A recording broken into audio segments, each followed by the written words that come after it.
제가 몇 주 전에 그 서울대 종교학과 한 교수님이 이렇게 강의하시는 것을 들은 적이 있는데요. 거기 보니까 그 강의의 시작에 이런 질문으로 그 강의가 시작되고 있었어요. 그러니까 현대 사회가 발전하고 이렇게 문명이 이렇게 발전을 많이 했는데도 왜 여전히 현대인들은 사이비 종교에 빠지는가, 이런 질문을 가지고, 그렇지 않습니까? 이게 문명이 이렇게 발전하고 많은 사람들이 어떻게 보면 지식인이라고 하는데 왜 아직도 이렇게 많은 사람들이 사이비 종교에 빠질까 하는 그런 궁금증 가져보신 적 있죠. 근데 그 질문을 가지고 여기에 대해서 이 교수님이 이렇게 몇 가지 분석한 것들을 이야기하고 계셨어요. 그래서 보니까 첫 번째로는 이 현대인들이 미래에 대한 불안함을 다 가지고 산다는 거예요. 그래서 이 미래에 대한 불확실성, 거기에 대한 이 불안감이 굉장히 높다 보니까 사람들이 두려워하는 것이 기본적으로 있고요.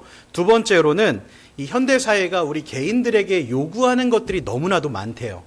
그래서 이렇게 요구하는 것들이 많다 보니까 스트레스 지수가 굉장히 높다고 합니다. 그리고 마지막 세 번째는 1인 가구의 증가 또는 개인주의의 확장으로 인해서 정서적인 유대가 굉장히 낮아져 있는 그런 상황이다, 이렇게 분석을 하고 있었어요. 근데 제가 그 강의를 들으면서 생각해 보니까 여러분 정말 그렇지 않습니까? 이 80년대, 90년대를 잠깐 좀 이렇게 돌아보면은 생각을 해보면 동네 사람들끼리 참 많이 친했어요. 그래서 무슨 반찬을 하면 아랫집 뭐 좀 갖다 주고 와라, 윗집 뭐 좀 가져다 드리고 와라, 이렇게 해서 심부름도 많이 했던 기억도 있고, 또 무슨 일이 있으면 서로 자녀들을 돌봐주기도 하고, 그렇지 않습니까? 이 8, 90년대만 해도 그랬었는데 지금 생각해 보면 어떤 이런 공동체성이나 어떤 정서적인 유대, 삶의 여유, 정, 이런 것들을 찾아보기가 참 힘들게 됐다라는 생각이 듭니다. 살기는 좋아졌지만 옛날에 어떤 그런 정이 없는 거죠. 그러면서 그 교수님이 지금 시대의 특징을 이렇게 좀 정리를 해요. 첫 번째, 외로운 시대. 두 번째, 스트레스가 높은 시대. 세 번째, 정서적인 유대와 위로가 필요한 시대다.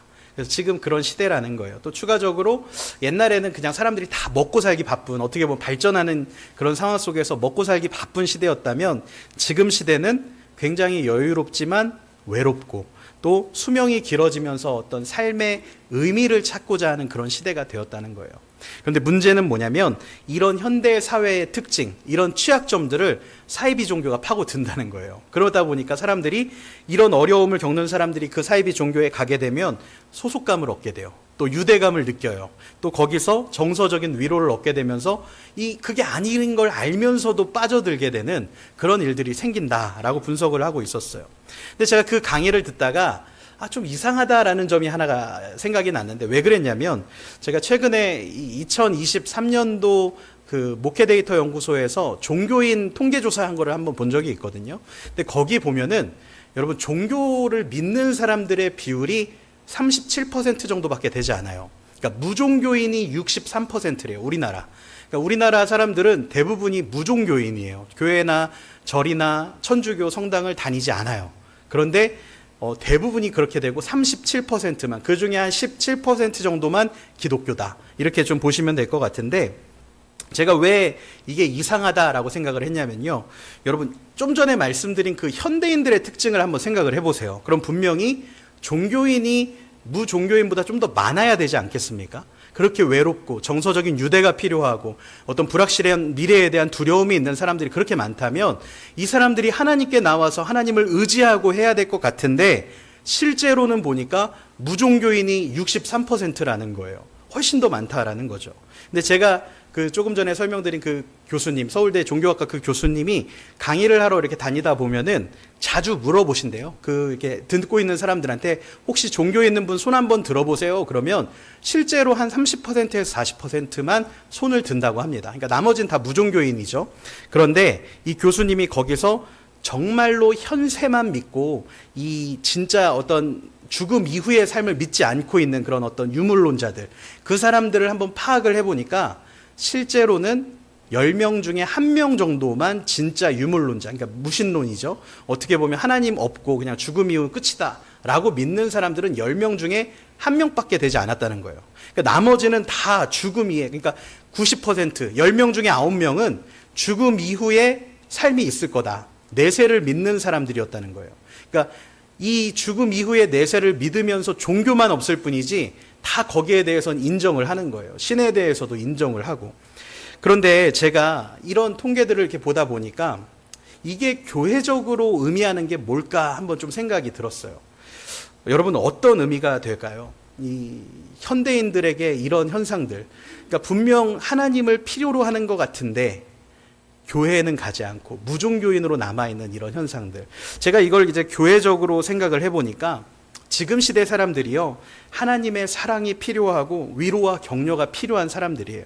지금 이 시대 사람들은 미래에 대한 불확실함 때문에 하나님의 인도하심을 받아야 하는 그런 사람들이에요. 그런데 정말 안타깝게도 이분들이 교회로는 오지 못하는 그런 상황 속에 있다라고 할 수 있겠어요.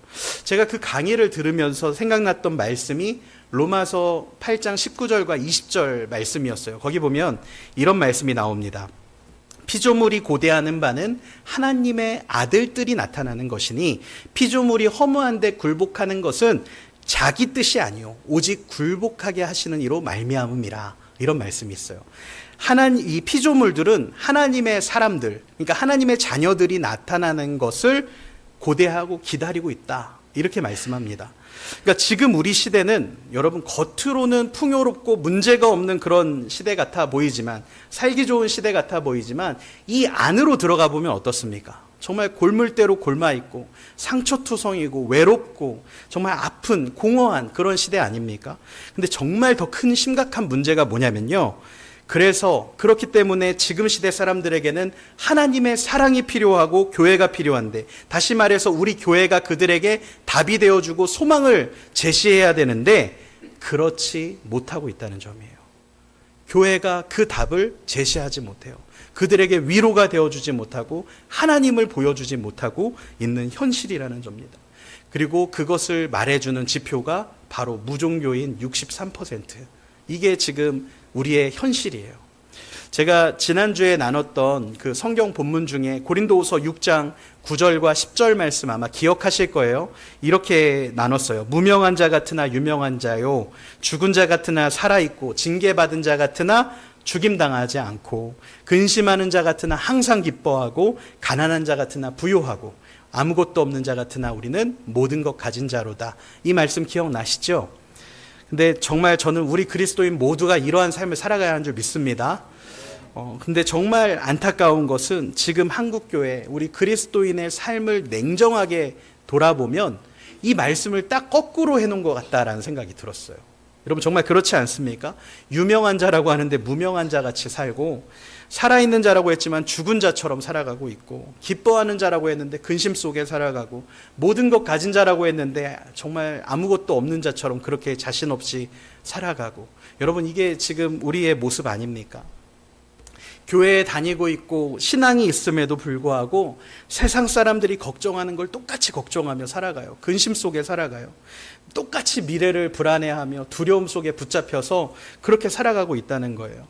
상황이 이렇다 보니까 세상 사람들이 우리 교회를 통해서 뭔가 다른 걸 좀 볼 수 있어야 하는데, 하나님 나라를 보고 소망을 얻어야 하는데 전혀 그렇게 되지가 못하고 있는 겁니다.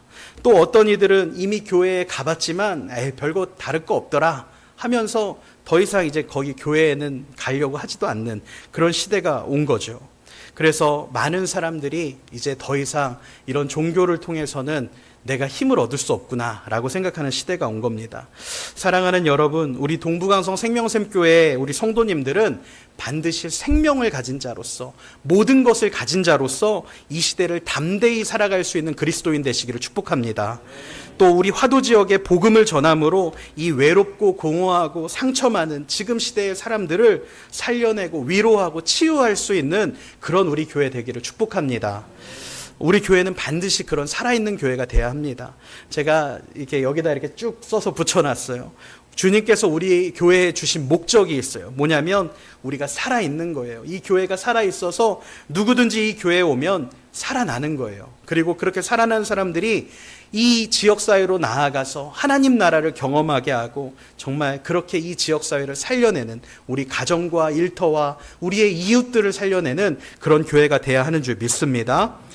오늘 우리가 그렇게 정말 영향력 있는 그리스도인으로서 또 생명력 있는 교회로서 가져야 하는 합당한 모습에 대해서, 그리고 어떻게 그런 모습을 우리가 회복해 나아갈 수 있는지에 대해서 오늘 본문 말씀을 통해서 좀 나눠보려고 합니다.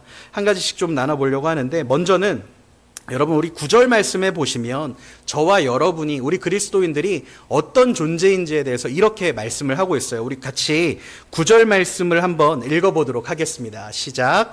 그러나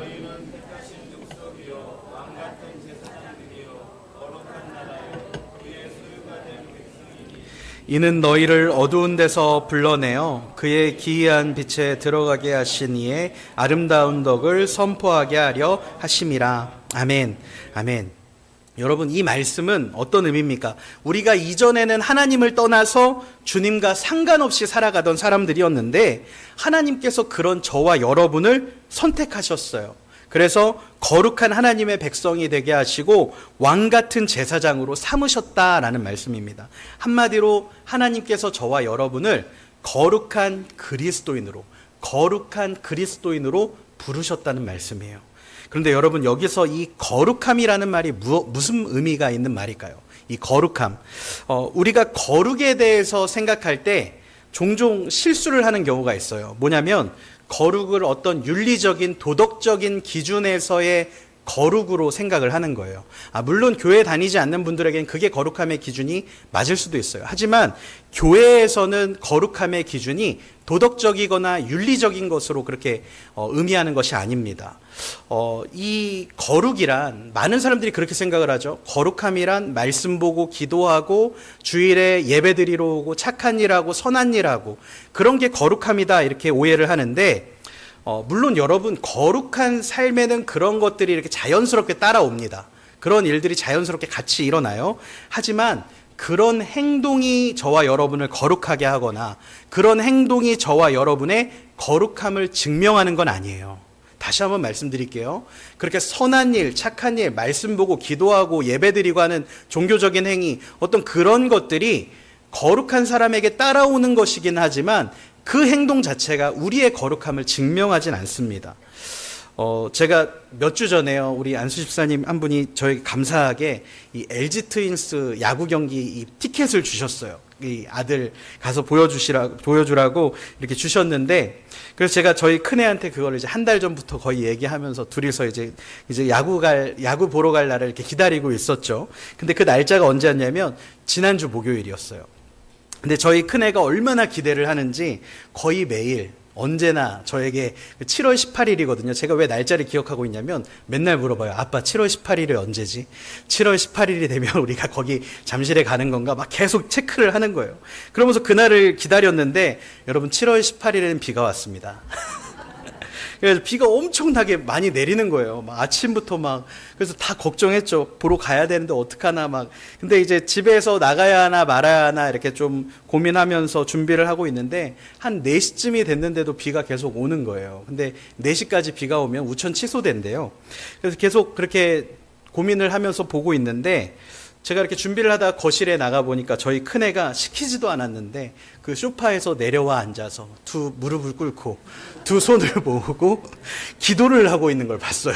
너무 간절하게 기도를 하고 있었어요. 문제가 있었다면은 그때 저희 아내가 옆에서 이렇게 BGM으로 찬양을 틀어놨는데 그 노래가 비준비하시니. 그래서 제가 그거 보면서 여보, 찬양이 좀 잘못된 것 같아 라고 이렇게 이야기를 하면서 같이 웃었는데, 여러분, 이 아이의 행동만 보면 어떻습니까? 무릎을 꿇고 손을 모으고 이렇게 눈을 감고 주변 사람들이 보든지 말든지 간절하게 기도에 집중을 하고 있는 거예요. 여러분, 굉장히 거룩해 보이지 않습니까? 그러니까 하지만 사실은 그 모습을 보면서 거룩하다고 하기에는 좀 이상한 점이 있죠. 왜 그렇습니까?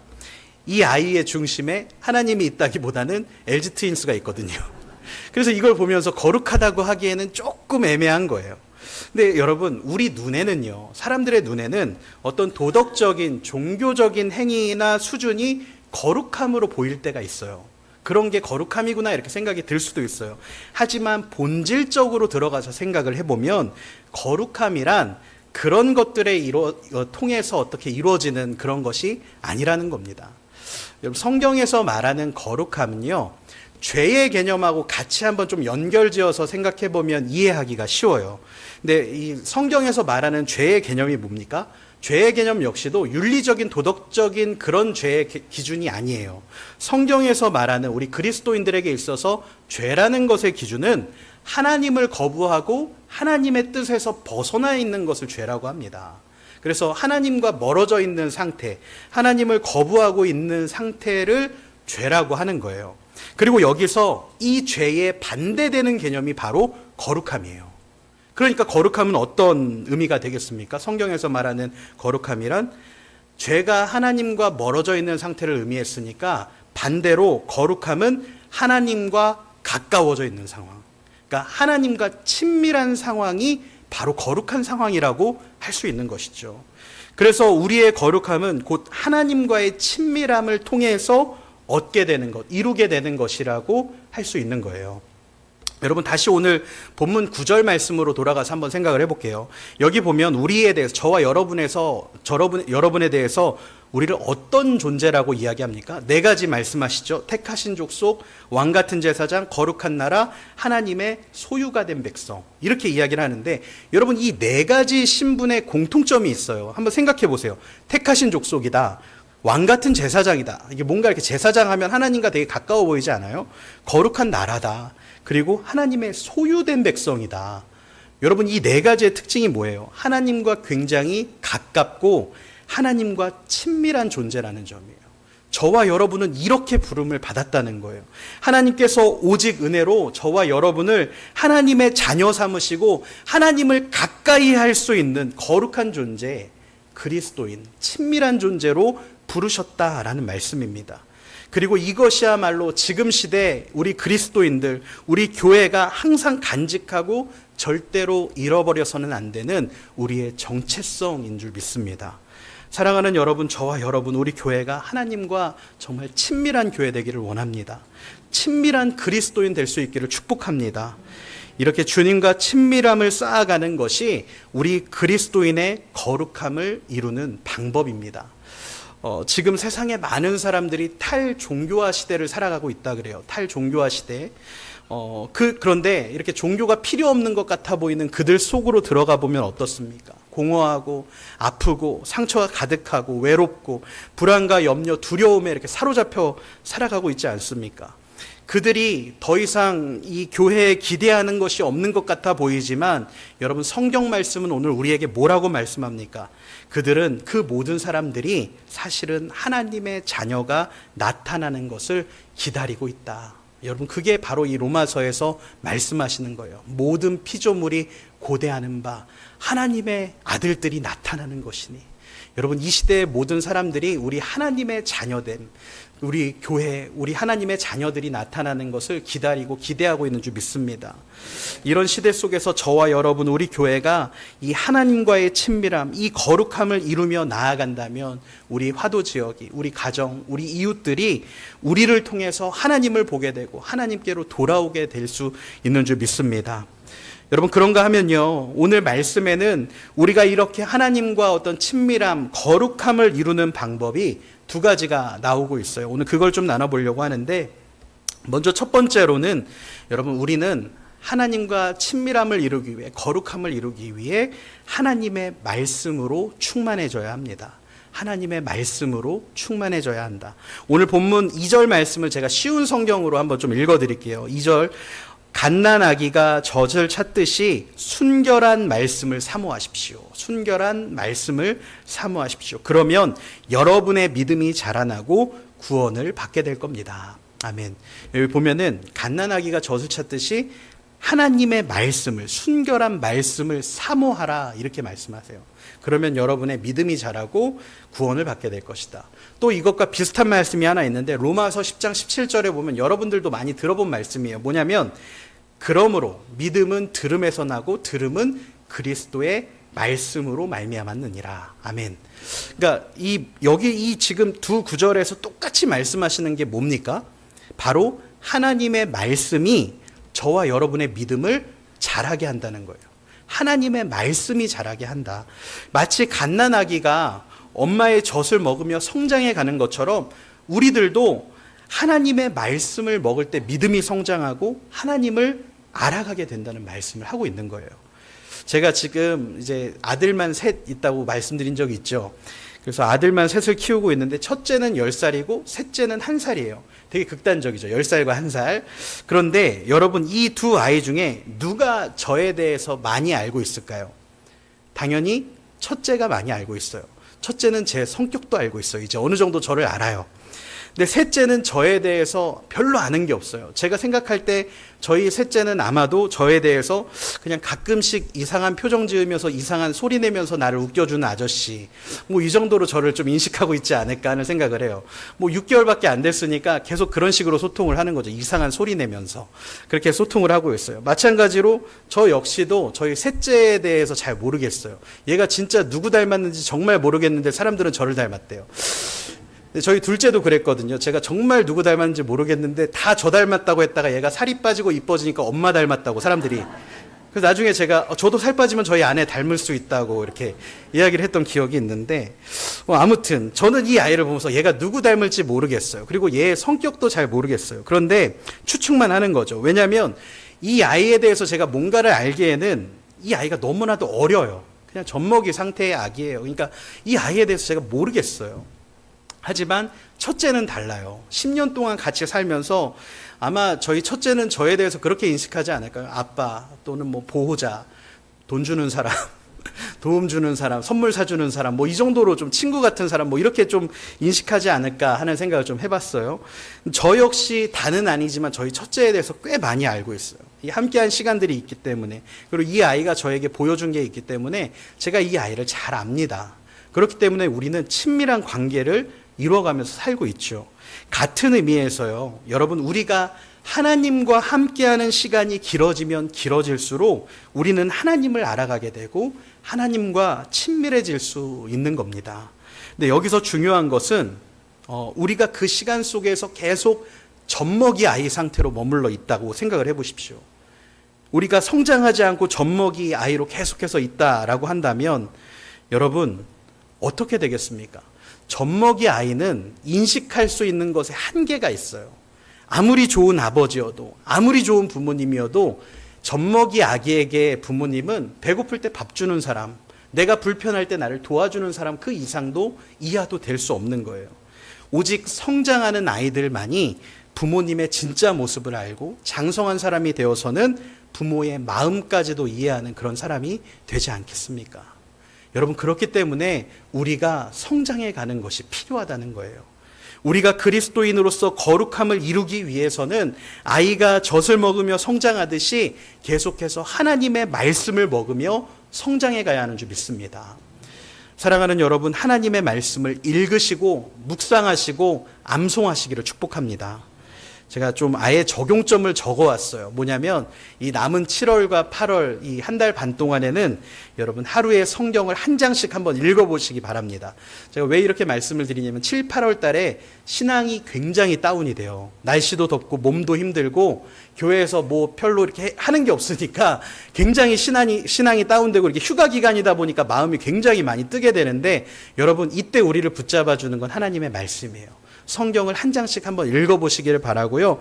또 하나 더 부탁을 드리면 가족 카톡방에다가 여러분 성경을 한 구절씩 한번 올려보시기 바랍니다. 내가 은혜 받은 말씀, 반응이 있든 없든 그냥 한번 올려보시기를 바라요. 그렇게 좋은 구절들을 이렇게 올려주시면서 이 남은 한 달 반을, 여름을 보내보시기 바랍니다. 그리고 묵상이나 암송도 시작할 수 있다면 한번 시작해 보시면 좋겠어요. 여러분, 우리가 말씀을 가까이 함으로 하나님과 친밀해질 수 있습니다. 우리가 거룩함을 이루며 살아갈 수 있는 거예요. 이 남은 한 달 반 동안, 이 여름 기간 동안 더 하나님과 친밀해질 수 있는 저와 여러분 되시길 바랍니다. 마지막으로 이 두 번째, 여러분, 우리가 거룩함을 이루기 위해서는 예배자의 삶을 살아야 합니다. 예배자의 삶. 오늘 본문 3절부터 5절 말씀을 우리 같이 한번 읽어보도록 하겠습니다. 3절부터 5절 시작. 너희가 주의 인자하심을 맛보았으면 그리하라. 사람에게는 버림받, 하나님께는 택하심을 입은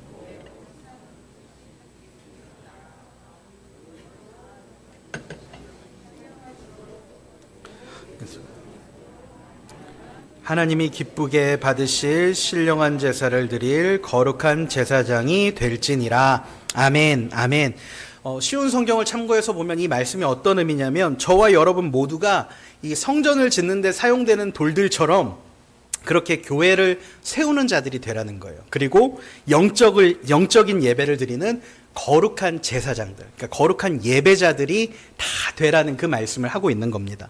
다시 말해서 교회를 세워가는 거룩한 예배자가 되어라, 그렇게 지금 말씀하고 있습니다. 여러분, 교회 다니는 사람들 가운데 예배 생활을 하는 사람들도 있지만 종교 생활을 하는 분들도 꽤 많습니다. 교회에 다니는데 어떤 분은 예배 생활을 하는 것이고 어떤 분은 종교 생활을 하는 거예요. 주일에 교회에 잘 오고 누가 종교를 물어보면 교회 다녀요 라고 이렇게 말을 하지만, 정말 스스로 한번 돌아봤을 때 내가 진짜 하나님을 믿고 있는 건지 아닌지 확실하지 않은 그런 분들이 종종 계세요. 근데 제가 팀 켈러 목사님이 쓰신 부활을 입다라는 책에 보니까 우리가 잘 아는 예화가 하나 나오더라고요. 뭐였냐면, 어떤 유명한 줄타기 고개사, 그러니까 높은 곳에 이렇게 줄을 매달아 놓고 이게 줄을 왔다 갔다 하는 그 줄을 타는 고개사가 있었다고 해요. 근데 이 사람이 이렇게 몇 번이고 이렇게 줄을 왕복하면서 정말 자유롭게 줄을 타는데, 뭐 어떤 날은 가서 줄 한가운데 가서 도시락을 먹고 오기도 하고, 어떤 날은 자전거로 그 줄을 건너기도 하고 막 그러는 거예요. 그런데 하루는 이 사람이 외바퀴 수레를 딱 끌고는 그 줄을 이렇게 쭉 걸어가고 있었어요. 그래서 군중들이 이렇게 모여 있는 곳에 가가지고 막 박수를 받다가 물어보는 거죠. 제가 여기 손수레에 90kg의 짐을 싣고도 이 줄을 건널 수 있다고 믿습니까? 이렇게 물어보니까 사람들이 일제히 외치는 거예요. 믿습니다 하면서 막 박수를 치는 거죠. 그러자 그 고개사가 또 질문을 했대요. 그렇다면 이 수레에 지금 한번 타실 분 계세요?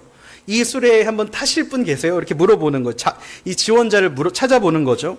그랬는데 그렇게 믿는다고 환호했던 사람들 중에 단 한 사람도 지원을 하지 않았다라고 합니다.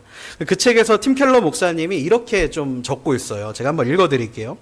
그가 자신이 손수레에 90kg의 무게를 싣고 무사히 줄을 건널 수 있겠느냐고 묻자 아무도 의심하는 사람이 없었습니다. 하지만 막상 그가 손수레에 탈 지원자를 찾자 아무도 나서지 않았습니다. 증거는 아주 많아서 그들도 그 고개사에 관한 객관적인 사실은 믿었습니다. 그러나 자신의 목숨을 그에게 맡길 마음은 없었습니다. 이렇게 이 이야기를 이야기하시더라고요. 근데 제가 오늘 말씀을 준비하다가 그 이야기가 다시 생각이 났어요. 그리고 이 종교 생활을 하는 그리스도인은 이런 모습이 아닐까 하는 생각이 드는 거예요. 그리스도인, 종교 생활을 하는 그리스도인, 하나님을 믿는다고 하지만 그 삶을 하나님께 맡기지는 못하고 있는 그런 상황. 여러분, 그런 상황에 있다면 아마도 우리는 종교 생활을 하는 그리스도인일 겁니다. 그리스도인이라고 하지만 삶을 살아가는 방식이나 생각, 어떤 우리의 삶의 목표점, 그런 것들이 예수님을 믿기 전 그대로를 유지하고 있다면 어쩌면 우리는 예배의 생활을 하고 있는 게 아닐지도 모르겠어요. 사랑하는 여러분, 저와 여러분은 이제 하나님의 백성이요 주님께 긍휼히 여김을 받은 사람인 줄 믿습니다. 어두운 데서 나와서 빛 가운데로 초청받은 사람들이고 빛 가운데 살아가라고 부름받은 사람들이에요. 우리는 새로운 신분에 맞는 새로운 이 예배자의 삶을 살아가야 하는 사람들입니다. 여러분, 참된 예배 생활은 하나님을 믿는다고 고백하는 만큼 내 삶을 하나님께 맡기고 삶의 방식과 어떤 지향점과 목표를 변화시켜 나가는 것입니다. 오늘 주님께서 저와 여러분에게 이렇게 말씀하세요. 우리 오늘 본문 9절과 10절 말씀을 같이 마지막으로 읽어보도록 하겠습니다. 9절과 10절입니다. 그러나 너희는 택하신 족속이요 거룩한 나라요 그의 소유가 된 백성이니 이는 너희를 어두운 데서 불러내어 그의 기이한 빛에 들어가게 하신 이의 아름다운 덕을 선포하게 하려 하심이라. 너희가 전에는 백성이 아니더니 이제는 하나님의 백성이요 전에는 긍휼을 얻지 못하였더니 이제는 긍휼을 얻은 자니라. 아멘. 여러분, 거룩한 그리스도인의 정체성을 회복함으로 많은 이들에게 이 예수 그리스도의 아름다운 덕을 선포할 수 있는 저와 여러분 되시기를 축복합니다. 이번 한 주를 살아가실 때 하나님과 친밀해지십시오. 하나님께 더 가까이 나아가십시오. 주님께서 우리를 거룩하게 하실 것입니다. 그리고 거룩해진 우리의 삶을 통해서 결국에는 우리 주변의 우리 가족들이, 이 지역 사람들이 하나님을 보게 될 줄로 믿습니다.